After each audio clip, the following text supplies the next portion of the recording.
words do have power, right? You know, people think like, oh, words shouldn't hurt you. Words shouldn't, take effect on you. Words shouldn't, bog you down or change your perception about yourself, the way you think, or, you know, it shouldn't really matter, right? We all have heard of the term, sticks and stones may break my bones, but words will never hurt me. Well, I got a news flash for you, right? Especially according to what Jesus says about it, right? Words do hurt, and words do have an effect. Not only when it comes to you directly speaking to a person, but just about the way you speak in life in general, right? That's especially why the Bible tells us to not cuss. And before I, decided to give my life fully to Christ, I made the conscious decision to just stop cussing in general, because to me, it just made me sound so ignorant, right? I was swearing like a sailor, dude. I was probably one of the worst swearers you could think of, man.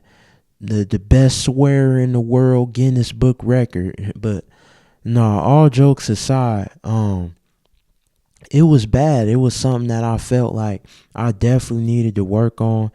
It definitely was something that I needed to change. Not only, for myself, but for my outward perception, right? Because the words that you do speak, the things that you say, does have an effect, right? You see it not only when you are in a position of power, but just, on a regular daily basis, even if you're just a regular civilian. But, obviously when you see celebrities or athletes, they have to be media trained to not say bad things, because when they do, it has not only an effect on them, but it can have an effect on their family, the people around them, the people that support them, and just, anybody that may take offense to it in general, right? So I'm saying that to say that, the words that you speak, the words that you say, the things that you even think that you are about to say does have an effect, and it does have a power not only over yourself, but over other people also, right? So here's a scripture, or two scriptures that I have to better further explain this, right? Proverbs chapter 18, verse 21. The tongue has the power of life and death, and those who love it will eat its fruit, right? Pretty much what that is saying, right? If you haven't read Proverbs, the author of Proverbs is King Solomon, and that's the words coming directly from him, right? Pretty much what he is trying to say, the words that we speak have the power to either speak life into somebody, or to speak death into somebody, right?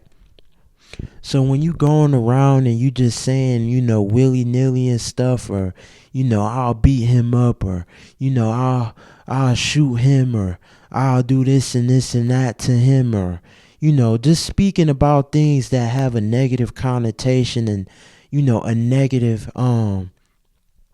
backing behind it, right? That can lead to death. That can lead to bad things, not only happening to yourself, but to other people, especially if you are speaking harm or hurt onto somebody else. Oh my goodness. Oh my goodness. People say manifestation or whatever, but it's just what happens, when you are, not using and choosing your words wisely, right? If you speaking about, harming people, you speaking about all the harm that you want to do, or the things that you have done in the past that you done to harm people, that stuff is going to come back to you eventually, right? You will reap the fruit that you sow. You know what I mean? So if you over here, you cussing out people, you cursing people, you cussing people out, you you being rude to people, you talking down on people, you judging people, that all that same stuff is gonna come right back to you. So you gotta watch what you saying. You gotta watch what you think that you about to say, because those things have power, right? When you speak in life in this people, when you speak in positivity, when you speaking of, giving your life to Christ, you know what I mean? To lean on his will and not on your own will, to go off of his understanding and not your own understanding. When you are trying to uplift somebody who may be discouraged, when you are discouraged, when you are trying to lift up somebody who may be going through a hard time, and you are speaking encouraging and positive words onto that person, those things are going to come back to you, right? Those positive things that you saying, those positive words, though the words that you speak that have a positive backing will come back and will start to show that type of fruit in your life, right? And that's, going into the end part of the scripture, right? And those who love it will eat its fruit, right?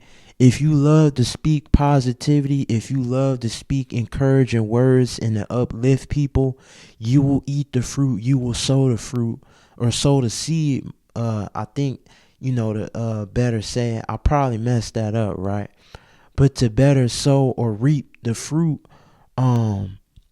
if you speak in positivity, those things are going to come back to you. Positive things will come back to you.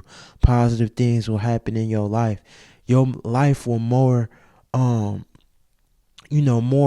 the better, be more positive, right?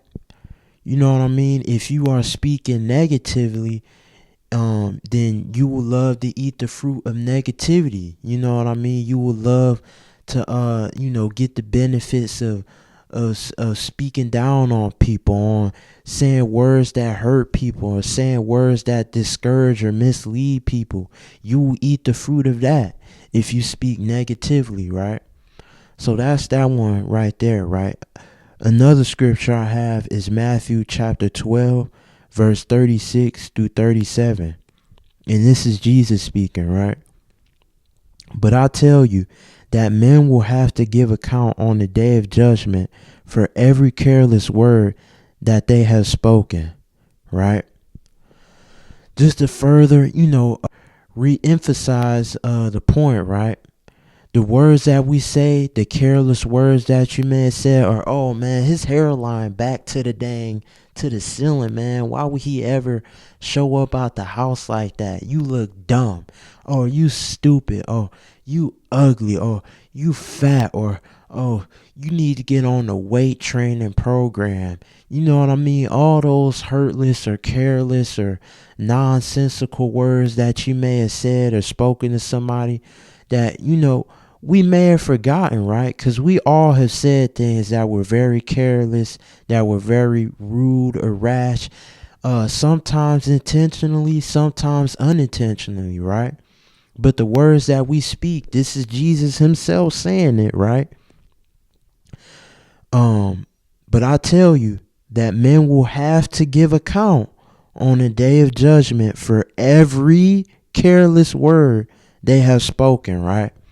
Every careless word that you may have said, every rude word that you may have said, any negative word, any bad words that you may have said, right? Curse words, cursing against people. You know what I mean? We're going to have to account for that on the day of judgment. All those words that we may have thought that, didn't take effect on people, or sticks and stones may break my bones, but words can never hurt me. Well, guess what? All those words that you thought didn't hurt people, all those words that you thought didn't have effect on people, Jesus is going to remember that. He's going to remember that, and he's going to bring that back up to you on the day of judgment, right?